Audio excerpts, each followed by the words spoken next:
आज हमारे समाज से हरेंद्र जायसवाल जी थे, उनका टिकट कट गया। हमारे समाज से सर एक चीज़ आपसे हम जान लेना चाहेंगे, जैसे मान लीजिए कि हमारे संसदीय क्षेत्र देवरिया में बहुत से विधायक और सांसद हुए, आपके बगल में जो ढाले पर इतनी जाम लग जाती है, यदि हमारे देवरिया की जनता आपको मौका देती है तो उस ढाले के विषय में आप क्या कहना चाहेंगे? उस ढाले पर आज से 10 साल 15 साल पहले मैंने इस आज़ादी के बाद का सबसे लंबा वो संघर्ष किया और धरना प्रदर्शन लगातार मैं 57 दिन किया, जेल भी गया। उसके बाद भी हमारे भाजपा का जो सांसद है श्री प्रकाश मणि जी थे, उस पर उन्होंने उसको व्यवधान डाला और तय कर दिया कि हम ढाला नहीं बनने देंगे। रेलवे ने कहा कि हम इस ढाले को बनवाएंगे, इधर बनवाएं इधर बनवाएं, जिधर बने।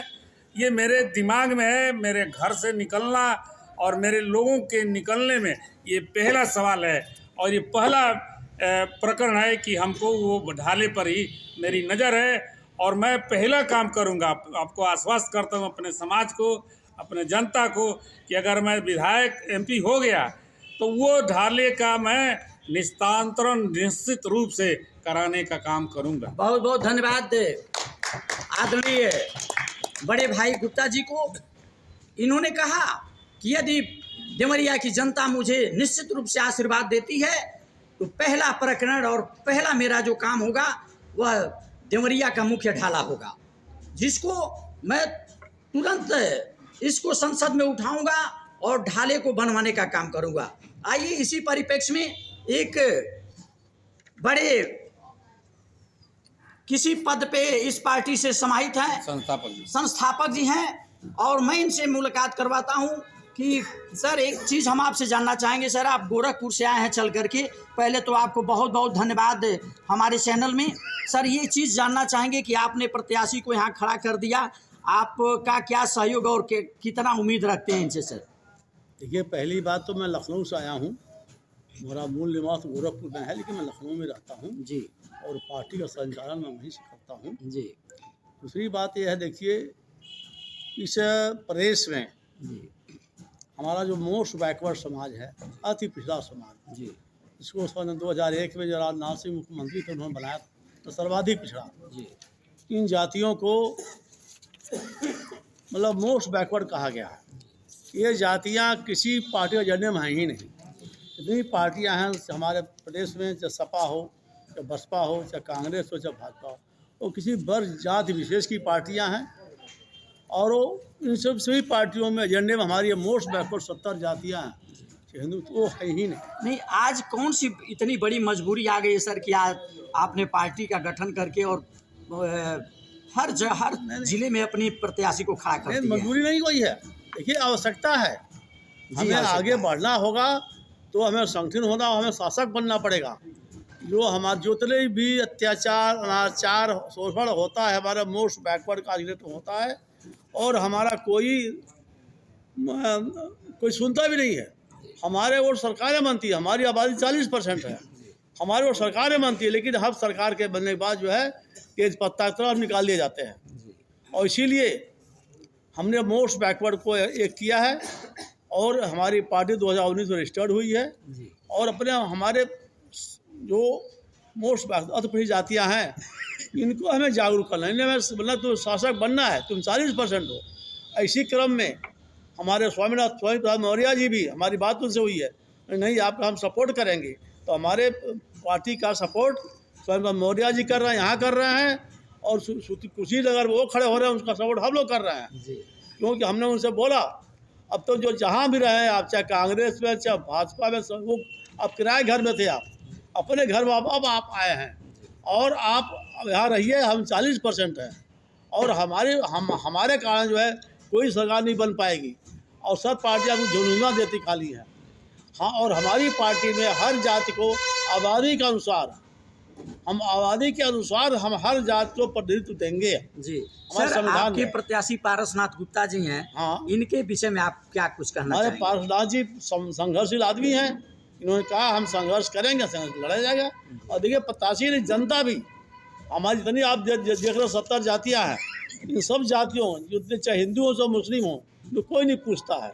बड़ी पार्टियां क्या है, मुसलमानों में इस्लाम खतरे में है और हिंदुओं में हिंदू तो खतरे में। हमको हिंदू कोई मानता ही नहीं है, हमें तो खाली वोट के लिए हिंदू मानता है। नहीं तुम जो है बैकवर्ड हो, मोस्ट बैकवर्ड, किसी लायक तुम हो ही नहीं।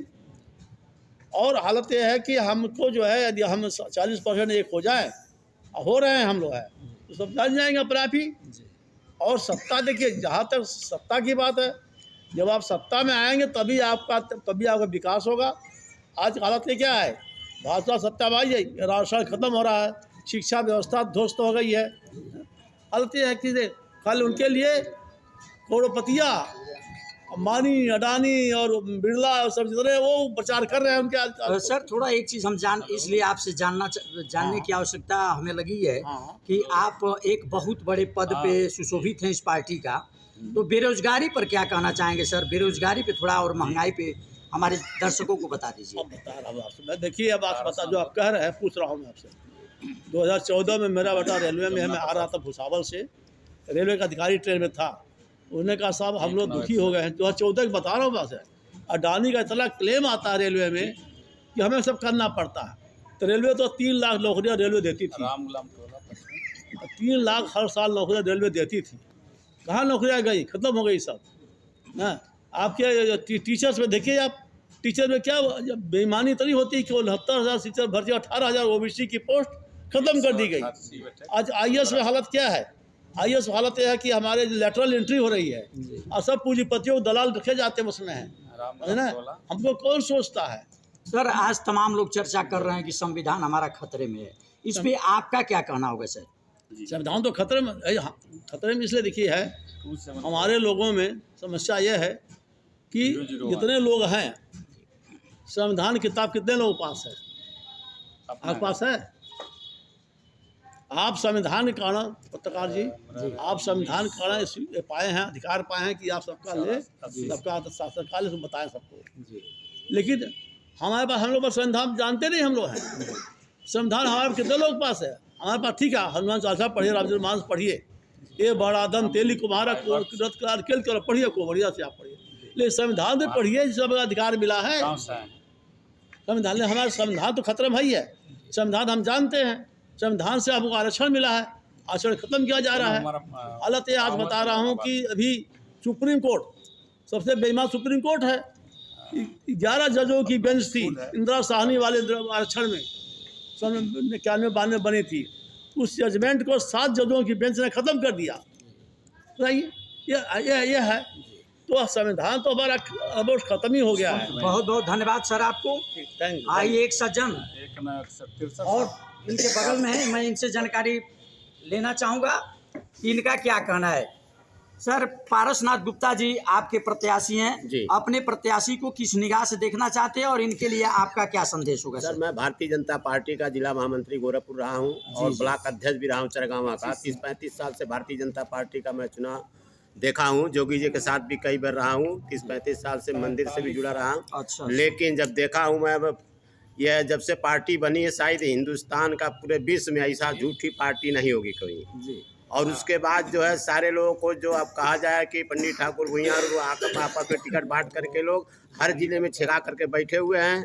तो मैं जा करके इनसे बात हुआ पारसनाथ गुप्ता जी से कि चुनाव आप लड़िए। कई जगह से बात हुआ, जैसे विजय कुमार गुप्ता जी हमारे गोरखपुर से हैं। जगह जगह लोगों को जगाया जाए, पिछड़ी जातियों को, कि आगे राजनीति में आगे आए ये लोग।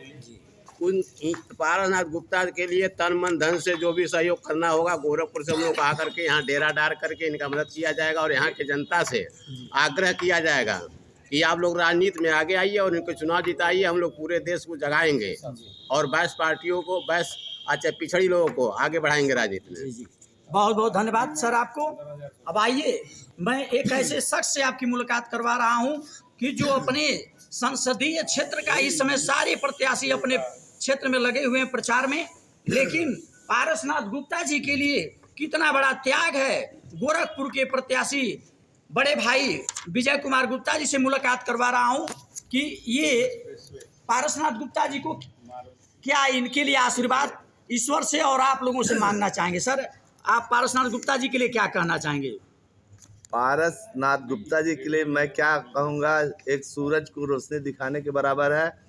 पारसनाथ गुप्ता खुद एक ऐसे पारस हैं, अगर इनके स्पर्श में जितने लोग भी आते जाएंगे वो खरा सोना उतरेंगे। सर मैं एक छोटा सा वो कहना चाहता हूँ, जिंदगी जीना इतना आसान नहीं होता, जिंदगी जीना इतना आसान नहीं होता, बिना संघर्ष कोई महान नहीं होता, जब तक पत्थर पे चोट न पड़े पत्थर भी भगवान नहीं होता। वाह वाह, बहुत अच्छा, बहुत अच्छा। इसलिए जो इन्होंने संघर्ष किया है, अगर उस संघर्ष को आप लोगों ने देखा है, महसूस किया है और ये सोच रहे हैं कि आगे भी करेंगे, तो इनको तन मन धन से पूरी लग जाइए सर, क्योंकि बहुत विकट स्थिति आने वाली है जिसकी कल्पना सभी लोग नहीं कर सकते हैं। जो पढ़े लिखे हैं वो तो जानते ही हैं क्या आगे होने वाला है। अगर आप बचा सकते हो तो कम से कम अपने बाल बच्चों, घर परिवार, पास पड़ोस को तो बचा सकते हो कि नहीं बचा सकते हो। अगर नहीं बचा सकते हो तो सर शर्म से हम लोग को डूब मरना पड़ेगा, क्योंकि आज के पहले हम लोग अपने बाप दादाओं का नाम गिनाते थे कि मेरे बाप ने ऐसा किया, मेरे दादा ने ऐसा किया, मेरे नाना ने ऐसा किया। हम कौन सी ऐसी चीज़ छोड़ के जाएंगे कि हमारे नाती पोते हमारा नाम निकालेंगे? यही कहेंगे ना, हमारे नाना हमारे दादा भक्ति नहीं अंधभक्ति करते थे। इसलिए इस अंधभक्ति से बाहर आइए और कुछ कर दिखाइए। मौका आया है, नहीं तो फिर 5 साल तरसते रहेंगे और हो सकता है 5 साल बाद मौका भी न मिले। सर धन्यवाद, बहुत बहुत धन्यवाद बड़े भाई विजय कुमार गुप्ता जी को, जो स्वयं प्रत्याशी हैं गोरखपुर से, लेकिन इनका कितना बड़ा त्याग है इस देवरिया के लिए। देवरिया को किस निगाह से देखना चाहते हैं, इन्होंने अपने विचारों से बता दिया। मेरा ससुराल भी है सर। अच्छा और आइए एक सज्जन और बगल में बैठे हुए सर, आपका परिचय जानते हुए और विजय कुमार गुप्ता जी के विषय में आप क्या कहना चाहेंगे और अपने पार्टी के विषय में क्या कहना चाहेंगे सर? मैं राजेश राजभर जी गोरखपुर से ही चल कर के आया हूँ और मैं अपने इस पार्टी के पुराना कार्यकर्ता भी हूँ और तन मन धन से इस पार्टी को आगे बढ़ाने में हम प्रयास करते रहते हैं। रह गई बात जहाँ तक कि हम लोगों ने अभी जो यह सभा कर रहे हैं या मीटिंग कर रहे हैं जी, इस समाज ने, इस साहू समाज ने, गुप्ता समाज ने केवल वोट दिया, नोट भी किया है और सपोर्ट भी दिया सभी पार्टियों को जी, लेकिन कभी पर हक और अधिकार नहीं ले पाया। जी, आज वो अपने आप को ठगा ही महसूस कर रहा है कि क्या हम इसीलिए यहाँ पर धरती पर हैं, क्या हमारे बाल बच्चे, हमारे लोग नहीं, इस राजनीति में हम लोग नहीं आ सकते हैं? क्योंकि कहा गया है कि political is the master of की, यानी राजनीति पूंजी है, यही है पूंजी है जो अपने हाथ में अगर आ गई तो हम लोग हर चीज़ को अपने हिसाब से, अपने समझ के, देश के हित में जो भी होगा उस कार्य को हम लोग करेंगे। अपने प्रत्याशी के लिए क्या कहना चाहेंगे? मैं अपने प्रत्याशी से यह कहना चाहता हूँ, हमारे प्रत्याशी में कर्मठ हैं, इस यहाँ के देवरिया में उन्होंने विकास के मामले में हमेशा सोचते रहे, रास्ते में भी थे, तभी हमने कहा हमको यहाँ जो भी भीड़ लगती है या पुल है या जो भी सब यहाँ समस्याएं, इसको मैं किसी तरह से, एक जनभावना भी होती है, एक होता है कि आप शासन के तहत हो, जनभावना में जब रहती है कि नहीं मुझे कुछ करना है, तो वो खुद ही वो प्रति उसके जिम्मेदार हो जाते हैं कि मैं इसे हट करके मैं अपने लोगों को ये शांति दूंगा या उनको खुशियाँ दिलाऊंगा। ये चीज़ है। रह गई शिक्षा पे भी उनका ध्यान भी है, शिक्षा पे भी और अत्याचार पे भी, ये दोनों चीज़ों पर उनका फोकस रहता है कि मैं अपने लोगों को कैसे से कैसे शिक्षा दूँ। क्योंकि खाली अब लोग होता क्या कि कुछ नहीं किया तो छोटा सा व्यापार कर लिए, लेकिन शिक्षा रहेगी तो सारे काम अपने आप होते चले जाएंगे। शिक्षा पे उन्होंने काफ़ी जोर दिया हुआ है। जी, बहुत बहुत धन्यवाद सर आपको। आइए एक हमारे सज्जन और बैठे हुए हैं, राष्ट्रीय भागीदारी पार्टी के इस समय कार्यालय उद्घाटन समारोह में हम लोग उपस्थित हैं। सर आपका हम नाम जानना चाहेंगे और इस पार्टी के विषय में आप क्या कहना चाहेंगे और अपने प्रत्याशी के लिए क्या कहना चाहेंगे? सर मैं छेदी प्रसाद गुप्ता। पार्टी के विषय में तो पार्टी का जो दूरदृष्टि है, आज तक इस देश को बनाने में, इस सरकार को बनाने में जो अति पिछड़ा है, जो वैश्य समाज है, बहुत सारा टैक्स देता है, बहुत सारी व्यवस्था देता है, सारा देने के बाद आज वो कहीं नहीं है। और पारस जी हमारे इतने बढ़िया प्रत्याशी हैं, संघर्षशील हैं, ईमानदार हैं। आज तक जितने लोग देवरिया से जीते सब लोग रईस थे, उनको कोई जानता नहीं है, देखता नहीं है। पारस जी के जितने से लाभ होगा, चाहे वह थाने पर हमारा समाज पिछड़ा खाना प्रताड़ित हो रहा है, चाहे वह तहसील में हो रहा है, चाहे गुंडों से, अपराधियों से जो भी परेशानी हो रही है आम जनता को, उसके सारे निवारण के लिए हमारे पारस भाई ने कमर कसी है।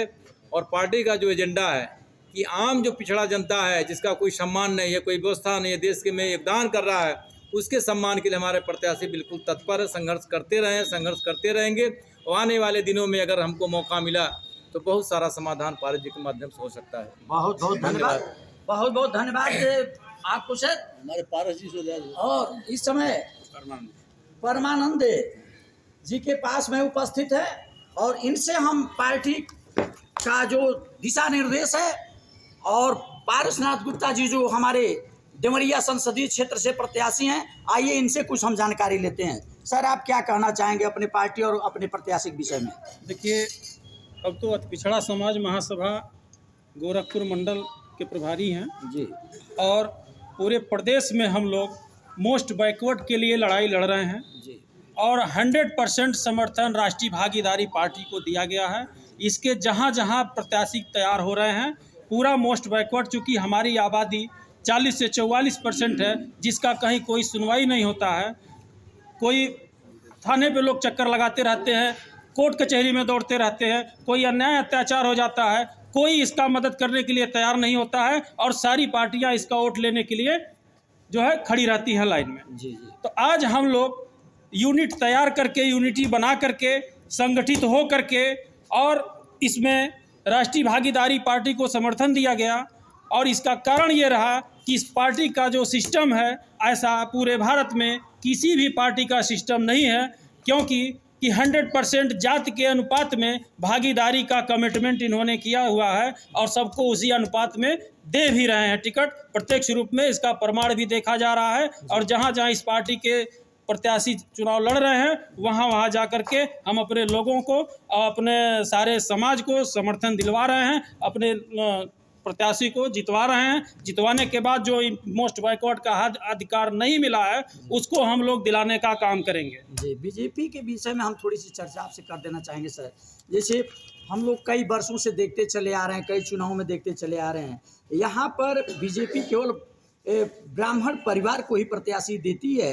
सर, आपकी पार्टी क्या अन्य जिला में जो आप प्रत्याशी दे रहे हैं, कुछ अन्य बिरादरी से लोग भी हैं कि आप भी नहीं? पूरा देखिए, हमारे साथ, हमारे संगठन में टोटल 70 तो मोस्ट बैकवर्ड की जातियां हैं जी, ठीक है, और 65 जो है अति दलित की जातियां हैं, ठीक है, अति पिछड़ा और अति दलित। इन सारे लोगों को समावेश करके जितना जिसकी संख्या है, संख्या के अनुपात में हमारे जो राष्ट्रीय अध्यक्ष महोदय हैं, उन्होंने कमिटमेंट किया कि हम संख्या के अनुपात में सारे टिकट का जो इनका वर्गीकरण है उसको देंगे, और उसी अनुपात में दे भी रहे हैं। और आखिरी मुद्दा हम लोगों का आरक्षण का वर्गीकरण भी है, जो हम लोगों को ओबीसी को 27% मिला है, इसमें भी हम लोगों के साथ कहीं न कहीं जास्ती हुई है।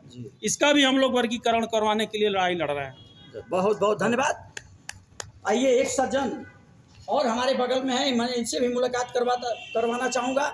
सर, आपका नाम जानना चाहेंगे और पारसनाथ गुप्ता जी के लिए आप क्या कहना चाहेंगे? हम देखिए, यहाँ सिविल कोर्ट देवरिया में एडवोकेट है। मेरा नाम हरिओम प्रजापति है। बहुत बहुत धन्यवाद सर। पहले इस पर राष्ट्रीय भागीदारी पार्टी के जिला महामंत्री और पारसनाथ गुप्ता हमारे कर्मठ, सुयोग्य एवं संघर्षशील प्रत्याशी हैं, जो निश्चित है मोस्ट बैकवर्ड क्लास और अति दलित के लोगों का कल्याण करेंगे। अब तक ऐसी कोई पार्टी नहीं है जो हम इन लोगों का कल्याण किए। सारे लोग हम लोगों का वोट भुना लेते थे, और भुनाने के बाद फिर हमारे तरफ ताकते नहीं थे। और निश्चित है, ये आपको आश्वस्त कर देना चाहते हैं कि हमारे पारसनाथ गुप्ता जो हैं, यह इस बात का जरूर निभाएंगे, और हमारे अति पिछड़ी जाति और अति दलित के लोगों, समाज के लोगों को न्याय और हर चीज़ दिलाने का प्रयास करेंगे।